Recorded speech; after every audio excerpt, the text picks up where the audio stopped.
puta madre, me voy a suicidar. Ayer me cogí a tu... Hello there guys, it's finally time to start the TPOT Rewritten series I've been planning for quite some time now. Now before we start, some of you may be wondering something among these lines. Huh? A TPOT Rewritten? Why would someone want to rewrite TPOT? It's good how it is. Well, the Power of 2 is definitely one of the highlights of the series so far, being a lot better in terms of quality of, for example, the first episodes of the first season. You can really tell that the quality improved, in pretty much all aspects. However, we can't say that this is the perfect season either. Why, you may ask? Well, the way TPOT was presented initially was in a very different way than anything else we've seen before in the series. While the rest of the series focused a lot more in the competition side of the series, TPOT is the only season so far to instead start off as a more interaction-focused season.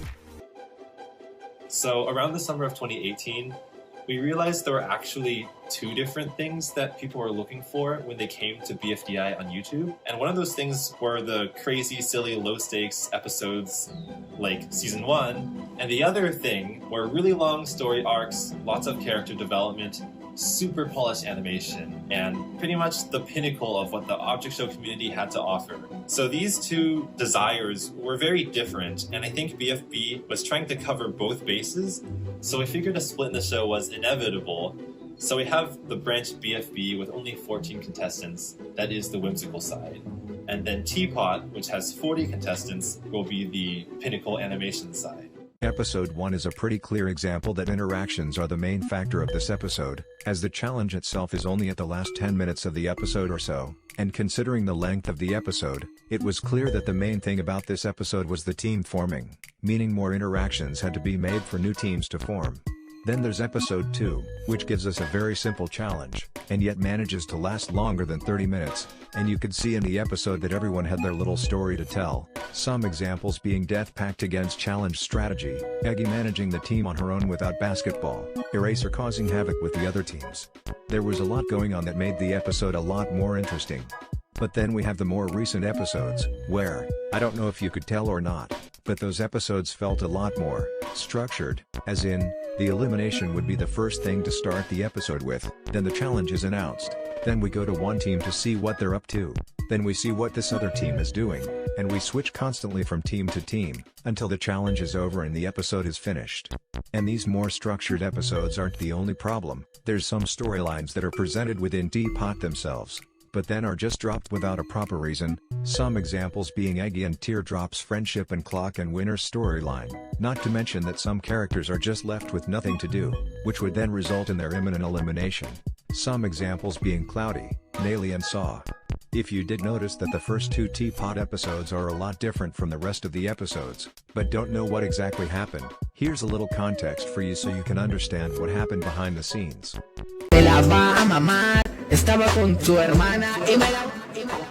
At the start of TPOT, the season was written by Satomi Hinatsu, one of the many members of the Jack Jellify crew. She also wrote some of the best episodes from BFB, for example the two-episode special BFB 13 and 14, a special bundle of episodes that is adored by lots of people in the community, for lots of reasons, one of the main praises being the high amount of scenes related to the Taco and Book storyline, while also giving Book a redemption arc when she saved Taco and Ice Cube from the lava. So you can see that Satomi, even before TPOT itself, knew pretty much how to handle story arcs and plots.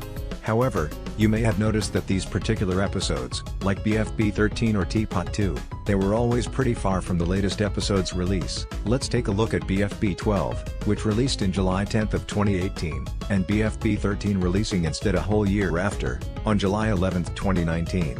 That is because, from what these screenshots say, there were a lot of creative differences with the team and Satomi, as I can probably guess that Satomi wanted the episodes to have a better writing style, while the team wanted to have more casual episodes, like BFB 2 for example.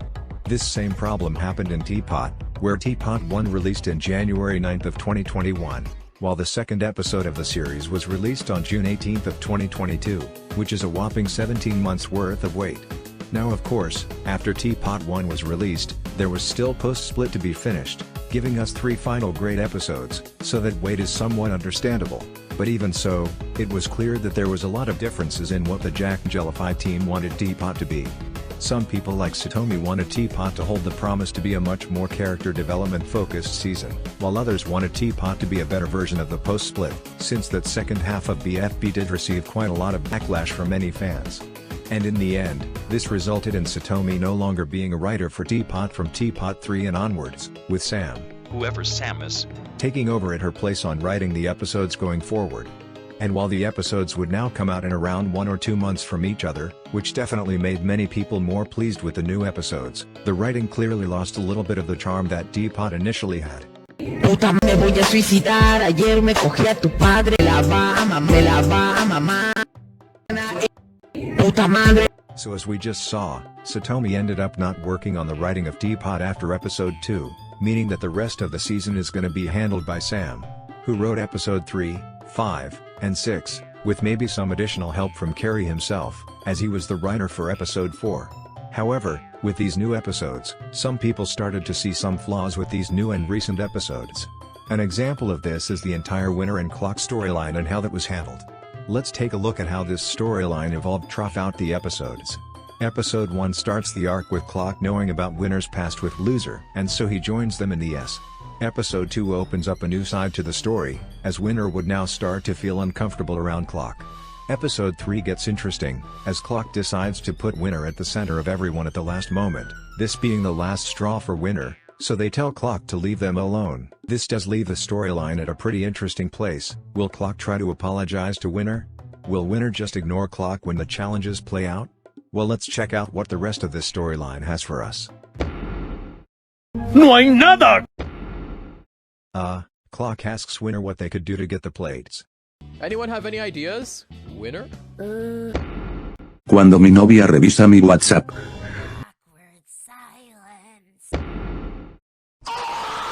Yeah, I think you can see the issue with this.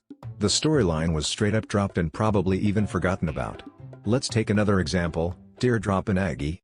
These two have been presented as a pretty good duo, all the way back in BFB4. In Teapot 2, Aggie decides to revive Teardrop after she died, which started a potential storyline with the two of them. Did this get explored in any way in the next episode? No, of course not. What did you expect? A more recent example, Robot Flower and TV were involved in a storyline in Teapot 5, where TV decided to manipulate Robot Flower into betraying her own team and destroying the ship with everyone inside. This is actually the first time since the start of BFDI that TV had any involvement in any storylines, like this is legit the first arc he's ever gotten. So does Teapot 6 explore more of this friendship between TV and Robot Flower? It's straight up not even brought up, either by TV or Robot Flower, or even by the strongest team on Earth themselves, despite the fact that they saw in full colors Robot Flower betraying them. Wouldn't they start to mistrust Robot Flower after what happened? Even if Basketball wouldn't want to isolate Robot Flower from the team, wouldn't she at least want to hear her side of the story before saying anything? But nope, there's just nothing about that event in Teapot 6, the storyline is once again forgotten, almost feeling like everyone hit a reset button once Teapot 5 ended. Es que tengo la molesta sensación de que olvidé algo. No, si lo olvidaste tal vez no era tan importante. Sí, es cierto.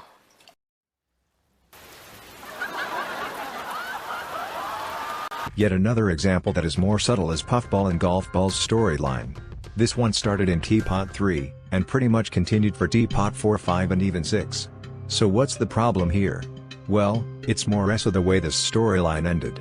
After the amount of times Golf Ball mistreated Puffball during these episodes, in Teapot 6, Golf Ball decides to apologize to Puffball, and she just forgives Golf Ball? that's it. Puffball, I apologize for my behavior. You would have made things so much easier today. Thank you. I mean that's cool, but like, is this really how you want to end this storyline? Imagine if this is how the Book and Taco storyline ended. Taco, I apologize for my behavior. You would have made things way easier today. Thank you, I accept your apology. I'm glad this is finished just like that. Yeah, this doesn't compare to what actually ended up happening. No, no! Lava shower! Gotta protect Ice Cube. And Taco!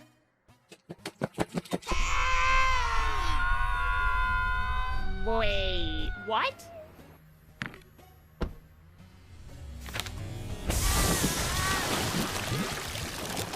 So you can see that the most recent TPOT episodes are more and more sliding into the post-split side, becoming more like an improved version of post-split. And while that is great, because it's an upgrade from how post-split was handled, I still feel like this isn't what TPOT was meant to be. I'm on the opinion that TPOT could have been this great season that had the tools to develop so many characters of the series that, during BFB, were pretty much non-existent or not that well liked. And if you don't think that TPOT could have done that, you would be wrong. Because TPOT already did manage to develop some characters in ways that outshine their BFB selves. Just to name a couple, look at how great Pillow improved in TPOT. She was originally considered to be one of the least interesting characters in the BFB cast, receiving only 130 votes in the BFB 13 votes, pretty much tied for being in the bottom 5 of the least favorite characters of the entire show. And then you look at how TPOT made Pillow, turning her into a full-on psychopath, which ended up making her a fan favorite from her team. Basketball is another example, where she went from being a simple 8-ball follower, to now a great leader with great inventions and ideas, not to mention the rivalry she has now with golf ball. These characters are the living proof that TPOT is completely capable of making characters much more interesting and entertaining than they were before. So in this rewritten, I will go and explore much more these tools that TPOT has to make this season truly the best it could be. So that the episodes feel a lot more involved with interactions between characters, while also adding new storylines in the series, so that everyone gets at least one moment to shine before they get eliminated. So, what's the best place to start? The idea for this first episode is simple. We first look at the debut, seeing if the two characters that did join TPOT are actually good enough to join or not. Then after that, I'll go ahead and give every single character in the season something to do, so that everyone has some sort of storyline related to them, so that they don't feel like background characters. So let's start with the debut.